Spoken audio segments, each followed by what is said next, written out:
Saya cuman sederhana, jangan tinggalkan dunia buku. Salam boros. Saya ulang lagi ya. Ini adalah salah satu kebanggaan saya ketika saya bertemu jenengan. Oke. Yang kemudian ini bisa mengaktualisasikan apa yang pernah menjadi kegelisahan saya. Oke. Dulu ketika belum marak dunia internet, saya pernah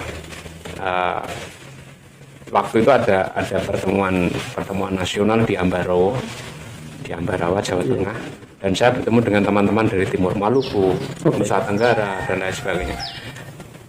Waktu itu saya merasa tertantang untuk mengaktualisasikan doktrin keindonesiaan. Oke. Dan waktu itu saya masih lebih banyak mendengar, belajar. Nah, ketika saya menyampaikan lagi ke banyak orang bahwa mereka juga saudara kita, mereka Indonesia, kan banyak ada propaganda. Iya. Kayak gitu lah. Paham lah. Ya, kayak gitu. Okay. Nah, ketika saya bertemu dengan saat ini adalah kesempatan saya untuk membuktikan apa yang dulu belum ada internet saya sampaikan. Bahwa saudara di Timur itu di Timur lah, di Indonesia bagian timur yang propagandanya tanda petik ya, bahasa mereka adalah saudara sekandung bangsa. Dan ini adalah kesempatan saya membuktikan, saya membuka ruang, membuka pintu selebar-lebarnya untuk jenengan yang dari Papua. Ini pembuktian saya bahwa saya merinding kalau ngomong Indonesia. Saya tuh kalau ngomong ke Indonesia tuh kayaknya saya pengen jadi presiden. Saya pengen jadi presiden. Mumpung gerbang 2024 masih terbuka nih Mas. Oh iya, kalau itu jauh itu. Paling tidak dengan kesempatan ini, dengan apa yang terjadi saat ini, saya sudah bertemu dengan banyak teman tentunya. Tetapi untuk membuktikan secara digital. Oke. Ini di COVID kece ini, saya tetap konsisten bahwa teman-teman yang ada di Papua adalah saudara sebangsa saya. Mau dipropaganda apapun terserah lah. Yang penting kita Indonesia, kita sama, dan ini kesempatan saya. Iya. Jadi saya potongnya Mas ya. Jadi ini yang mungkin Mas sempat lihat itu desain Your TV gitu kan. Ya. Jadi sebenarnya ini yang saya mau kampanyekan mungkin yang dari Mas Joko tadi, bahwa selama ini ya kita mungkin teman-teman yang belum pernah ke Papua atau mungkin belum pernah komunikasi intens dengan teman-teman di sana atau teman-teman Indonesia bagian timur lah, yang selalu teman-teman tahu itu hanya melalui berita-berita di televisi atau berita-berita di media besar lah. Seperti kata Mas Joko tadi soal soal Indonesia begitu kan, bagaimana melihat daerah di sana begitu yang selalu muncul yang selalu muncul di benak kita kan negatifnya kebanyakan, karena ya memang di media-media elektronik gitu ya yang diangkat kan cuma itu peperangannya, ketertinggalannya, kemiskinannya, segala macamnya, dan itu yang diangkat terus di media. Dan teman-teman tahu bahwa di daerah sana, mungkin khusus untuk kita di Papua, mungkin teman-temannya tahu bahwa itu daerah konflik gitu kan, katakan seperti itu. Dan akhirnya sekarang digeneralisasi oleh banyak pihak. Makanya kan kampanye saya jelas gitu kan. Kalau teman-teman katakan mungkin pertelevisian gitu ya, kalau mereka tidak segera untuk mengubah polanya mereka yang selama ini, bisa jadi nanti yang seperti ini justru YouTube yang akan menghilangkan semua generasi gitu kan. Makanya selalu saya bilang teman-teman kalau mau tahu, ayo lebih banyak untuk berkunjung ke YouTube, berkunjung ke Instagram, akun privat yang teman-teman punya dari sana, karena ada karya, ada hal-hal yang lebih baik gitu kan, yang bisa dilihat oleh teman-teman bahwa Papua atau teman-teman Indonesia Timur tidak seperti yang selama ini dikampanyekan di televisi. Tetapi ngomong tentang televisi itu mengingatkan saya kemarin, saya nonton podcastnya Deddy Corbuzier yang dengan Mbak Rosi Sitalahi. Saya sempat nonton juga ya kan. Itu mengingatkan saya bahwa mestinya kan masyarakatnya sendiri juga harus cerdas dong. Benar. Gitu loh. Jangan asal begitu saja percaya. Menerima informasinya seperti itu. Ya mungkin ini sedang saya praktekkan bahwa kemudian saya selalu mencurigai semua informasi. Saya Jadi menaruh ketidakpercayaan itu tidak percaya dulu. Ketika saya membaca informasi apapun, saya tidak percaya dulu. Itu sih. Itu yang saya pegang. Saya tidak percaya dulu. Saya harus mencari. Nah, kembali lagi ke belakang tadi tentang literasi. ya. Kenapa seperti ini, mengapa seperti ini, dan apa sebenarnya kesepakatan untuk menyelesaikan persoalan dulu itu seperti apa sih?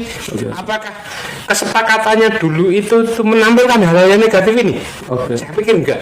Kayak gitu, karena dampaknya seperti ini. Nah, itulah yang kemudian tadi saya sebut kebutuhan literasi yang belum terdigitalkan ini sangat penting. Iya. Untuk disuarakan di dunia digital. Ya kan? Kemarin kan sempat kan tuh bahwa ternyata ya dunia pertelevisian bagaimana lagi wong konsumennya ada ya. Iya. Iya kan? Benar. Tetapi apa kemudian kita juga akan begitu saja percaya? Iya. Jangan dulu lah. benar.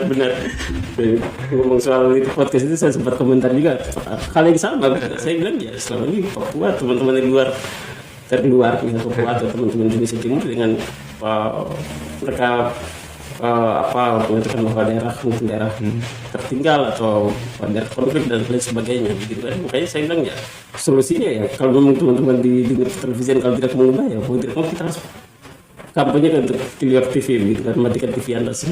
Satu refleksi yang pengen saya sampaikan banyak orang adalah ketika kita melihat orang lain kekurangan atau ketinggalan, jangan-jangan kita yang ketinggalan. Ketinggalan untuk memahami apa yang sungguhnya terjadi.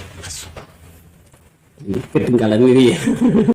Termasuk kita kan tadi sempat saya ngomong bahwa banyak orang yang sekedar menuliskan status di media sosial saja mereka sudah merasa menjadi pahlawan. Sudah menyuarakan menggelegar. Nah ini yang terjadi bahwa kemudian jangan-jangan kita tahunya cuma sebatas kalimat untuk menjadi status saja, yang ilmu kita cuma seperti itu. Saya katanya begitu. Makanya kalau saya ya itu tadi prinsip saya yang pertama kali ketika saya mendengarkan informasi di mana saya tidak mendapatkan sendiri realita di lapangan, yang saya tanamkan di otak saya tidak percaya.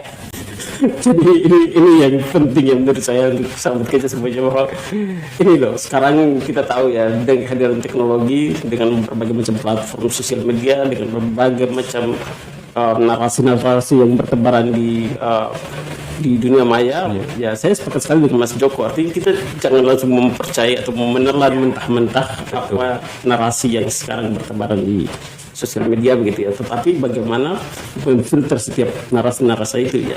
Ini nanti kalau orang yang tidak suka dengan saya ini dipotong loh. Saya tidak percaya dengan informasi gitu, dipotong terus disebar gitu. Jadi ya saya pikir Mas Joko punya prinsip seperti itu karena tidak lain karena dia punya wawasan ya, dia punya pandangan yang terbuka gitu ya, dia tidak begitu mentah-mentahnya menerima informasi dan dia langsung mempercayainya karena apa? Karena itu tadi soal bagaimana ya basis ilmu yang basis ilmu yang dimiliki oleh Mas Joko sendiri dari berbagai macam hal gitu ya, dari Mas Joko latar belakang gitu, dari berbagai macam referensi dan itu yang membentuk pola pikirnya dia. Saya tidak langsung harus mempercayai itu, tapi ya saya harus mencari tahu. Nah ini yang menurut saya penting ya untuk era sekarang gitu ya, bagaimana supaya kita memfilter setiap informasi yang bertebaran di sosial media supaya kita tidak terjebak gitu ya, tidak terjebak. Seperti ketika ada narasi atau propaganda tentang yang berbasis dengan keyakinan. Oke. Sering dibangun benar. Saya gini. Lucu kalau saya itu mudah terbawa oleh propaganda mereka. Oke. Di mana saya sekolah TK itu di Yayasan Islam. Oh gitu. Saya TK Aba. Oke. Artinya paling tidak basis ketika menerima sebuah ajaran baik itu masih terngiang-ngiang di saya. Benar. Yang berdasar pada guru saya yang notabene Islam dan menggunakan dasar-dasar Al-Qur'an misalnya. Yang terngiang di sini adalah ajaran-ajaran baiknya. Kemudian ketika saya SD, saya di sekolah negeri di mana SD Negeri Siono 1 waktu itu termasuk sekolah yang waktu itu terpinggirkan. Itu termasuk orang-orang yang menengah ke bawah lah, kayak gitu. Artinya saya mendapat dua pelajaran berharga di sana, bahwa sebagai orang dari seorang siswa di sekolah yang kategori waktu itu agak terpinggirkan di wilayah saya. Karena ada 3 SD waktu itu, dan SD yang kategori terbelakang itu SD saya waktu itu. Kayak gitu. Di negeri itu saya sudah berkumpul dengan banyak orang dengan berbagai latar belakang. Keyakinan. Artinya saya diberi kesempatan kok untuk memilih. Nah, SMP saya sekolah di yayasan Katolik. Yang notabene banyak sekali doktrin-doktrin tentang yang berdasar ilmu pengetahuan atau ajaran dari Alkitab atau Injil. Di mana itu juga mempengaruhi pikiran saya, yang ternyata berkumpul menjadi satu dengan apa yang saya dapat ketika saya TK di yayasan Islam, di SD yang negeri, yang plural, semakin plural, dan terkumpul lagi, terakumulasi ketika saya ke SLTA. Saya di STM, dan STM itu STM nasionalis. Artinya tidak, yayasannya yayasan nasional. Yayasan 45. Saya dulu sekolah di STM 45, saya jurusan mesin. Menjadi lucu sekali, maka mungkin pemikiran secara sistematis ala mesin itu mungkin mempengaruhi saya, yang kemudian kalau nggak ada baut kecil, nggak mungkin lah ini bisa mesin ini mesin ini bisa normal ya. Itu yang kemudian membawa pemikiran saya seperti sekarang ini. Ditambah lagi ketika saya pengen belajar tentang hospitality industry atau hotel industry di dunia pelayanan. Saya ingin belajar melayani orang. Dan itu saya dapatkan lagi. Artinya apa? Ketika saya melayani orang, saya tidak melihat TK dia dulu apa, SD dia dulu agama jadi apa, sukunya apa, ilmu pengetahuannya apa. Gak penting itu. Gak penting, saya melayani. Benar. Dan ini sampai sekarang masih terbawa sampai sekarang. Mungkin itu ya, mungkin itu yang membawa saya jadi komplit gitu kan pemikirannya, dia tidak mempercaya langsung ke sini, ke kiri, ke kanan, atau makanya ketika Gunung Kidul ini, saya kembali lagi ke Gunung Kidul, ada sebuah isu atau propaganda yang berdasarkan satu kedinasan misalnya. Terus saya diajak diskusi untuk mengkritisi. Ya saya nggak mungkin saya mempercayai begitu saja kalau sumbernya hanya satu kedinasan. Karena kalau sebuah kebijakan di pemerintahan Gunung Kidul ini kan pasti akan dipengaruhi oleh dinas-dinas yang lain. Itu yang saya juga tidak, itu tadi kesimpulannya bahwa saya tidak mau begitu saja saya ketika sumbernya baru satu. Jadi itu loh, ya itu tantangan digital ya itu sekarang. Jadi Mas Joko ini ya boleh dibilang aktivis yang nggak jelas. Enggak. Yang selalu ya dengan pemerintah gitu ya selalu bagaimana menyumbang pikiran.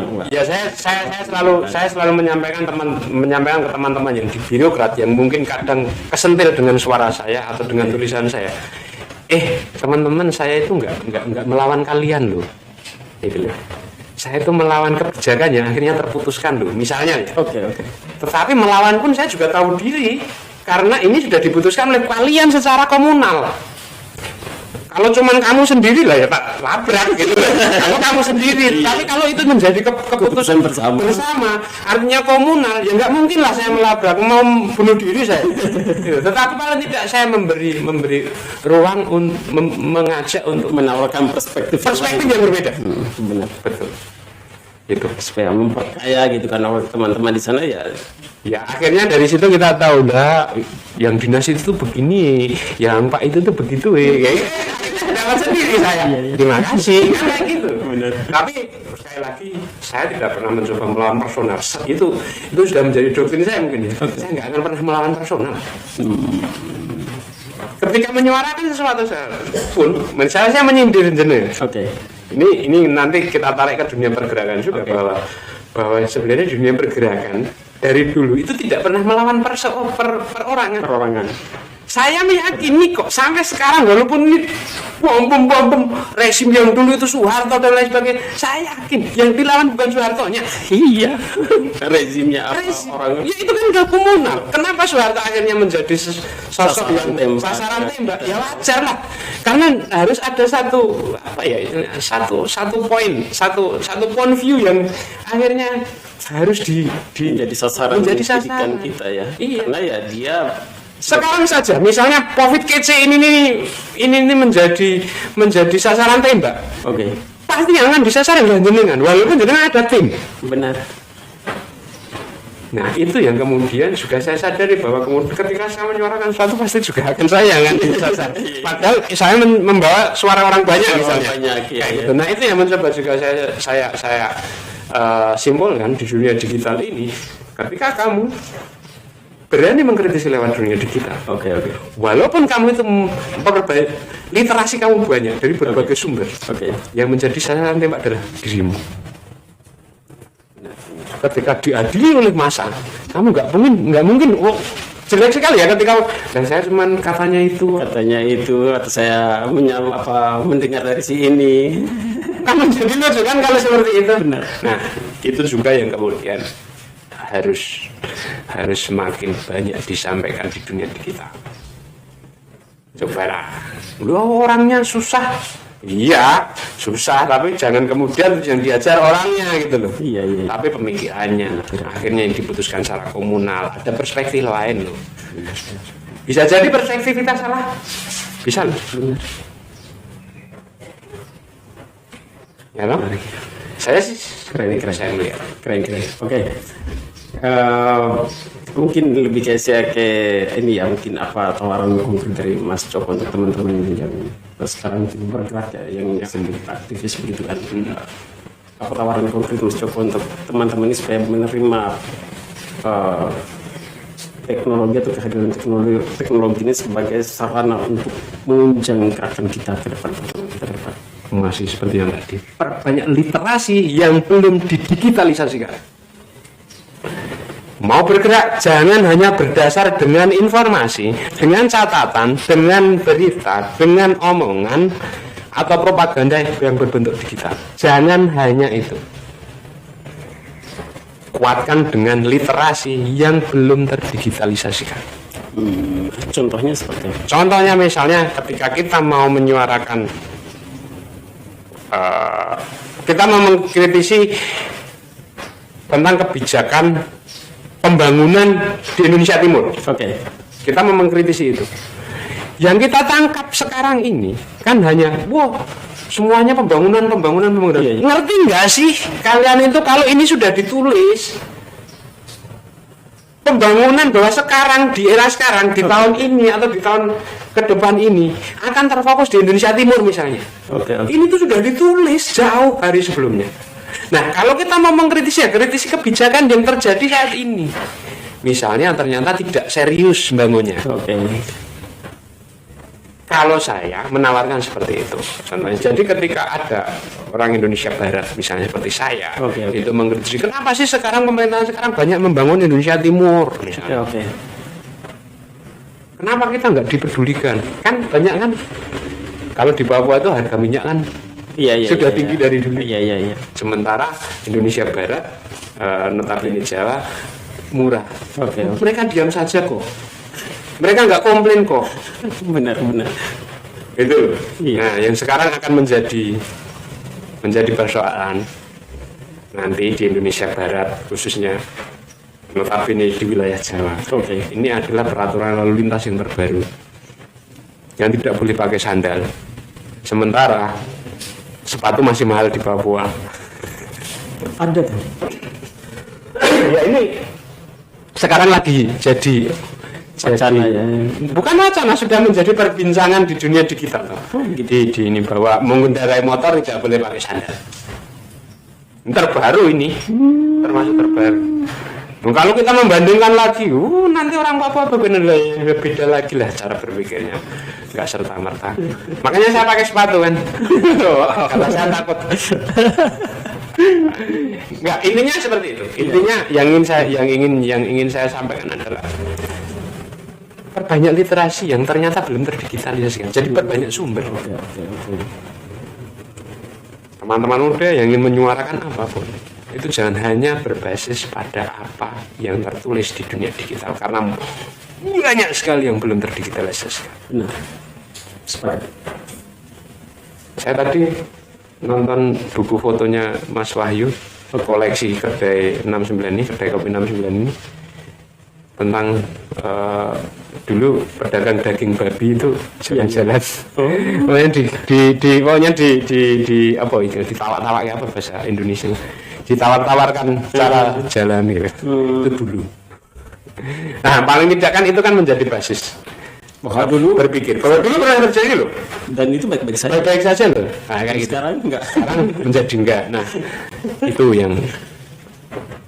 yang salah satu contoh lah yang bisa jadikan contoh bahwa banyak yang belum terdigitalisasikan, tetapi itu juga sebuah kebenaran. Iya. Gitu. Oke. Baik, terima kasih banyak Mas. Sama-sama. Ini nggak ada habisnya ini kalau ngobrol sama saya. Saya pengalaman ini yang kedua nih, yang kemarin tuh kita 2 jam lebih. Dan ngobrol. Iya, betul. Dari podcast yang pertama ya. Nanti teman-teman nanti kebetulan Mas Joko juga punya channel YouTube yang namanya K-Files ya. K-Files. Itu nanti teman-teman kalau tertarik dengan pemikiran beliau bisa kunjungi langsung, banyak hal yang beliau bisa share di sana, dan teman-teman bisa mendapatkan banyak ilmu baru ya, terutama soal itu juga tempat saya belajar dari banyak orang. Iya. Ketika bertemu, karena seperti kemarin saya podcast dengan saya kan menarik ilmu jenengan. Tidak seberapa loh kalau dibanding Mas Joko. Terus saya sambungkan kemarin sama teman-teman saya yang dari Papua yang tempat pernah. Tuh, kalau kalian nggak percaya kalau saya juga mencintai kalian. Asik. Jadi itulah, kalau sudah sefrekuensi itu tidak ada habis ngobrol ini. Ya. Baik Mas Joko, mungkin ada pesan-pesan terakhir yang mau disampaikan teman-teman, terutama untuk generasi muda, supaya ayo kita menerima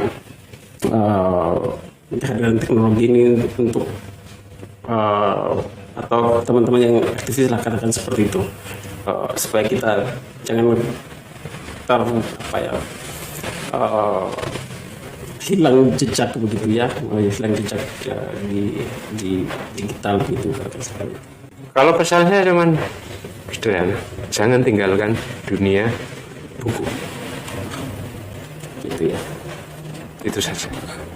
Terima kasih banyak Mas Joko dan Mas Wahyu untuk tempatnya yang sangat luar biasa di kafe kedai kopi 69 ya. Nanti teman-teman bisa nanti lihat Instagramnya, nanti untuk informasi selanjutnya bisa teman-teman kunjungi Instagram yang akan saya taruh di bawah, dan silahkan untuk channel YouTube-nya Mas Joko juga akan saya taruh, dan linknya akan saya taruh di deskripsi juga kalau teman-teman mau. Semoga saja YouTube saya akan memperkaya wacana, karena kebanyakan kontennya tentang Gunung Kidul. Oh gitu ya. Nggak apa-apa, untuk teman-teman yang lalu-lalang kayak mungkin ke pantai gitu ya, bisa.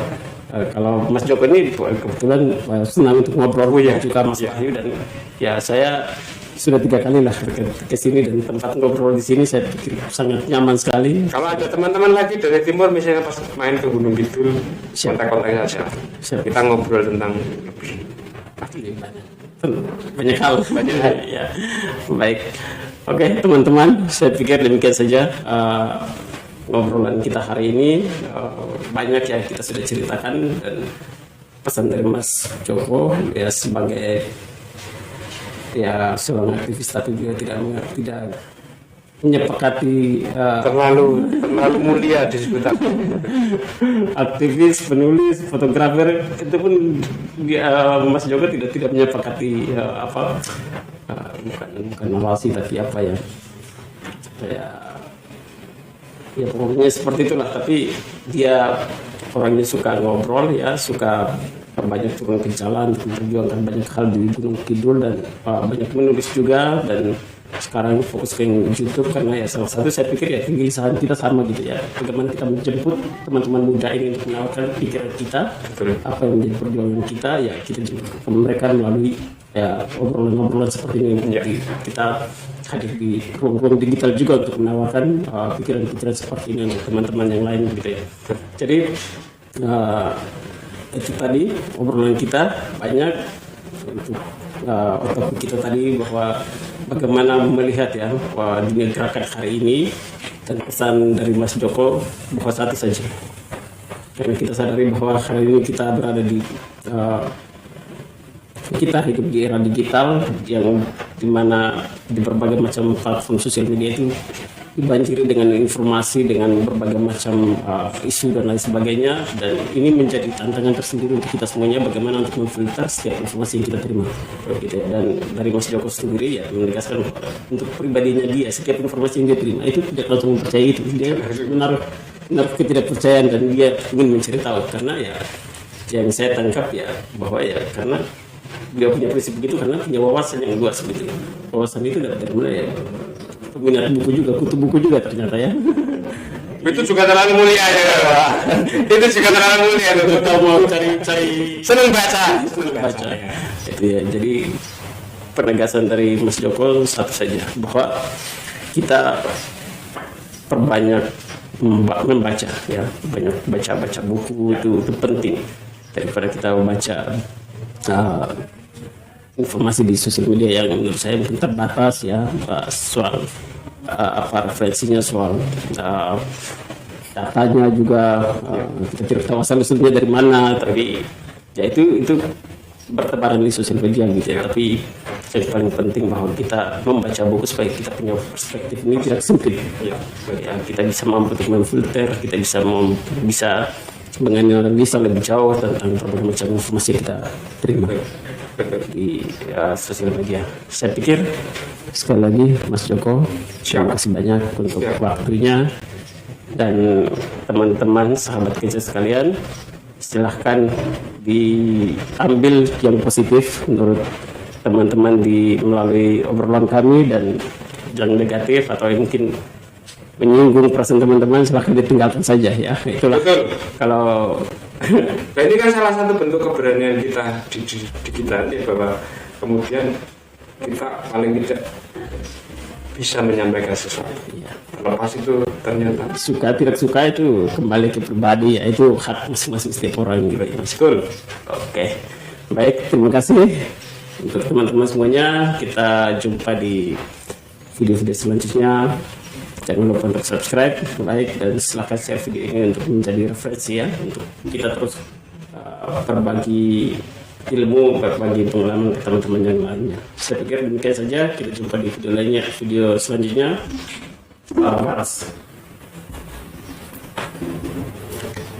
siap.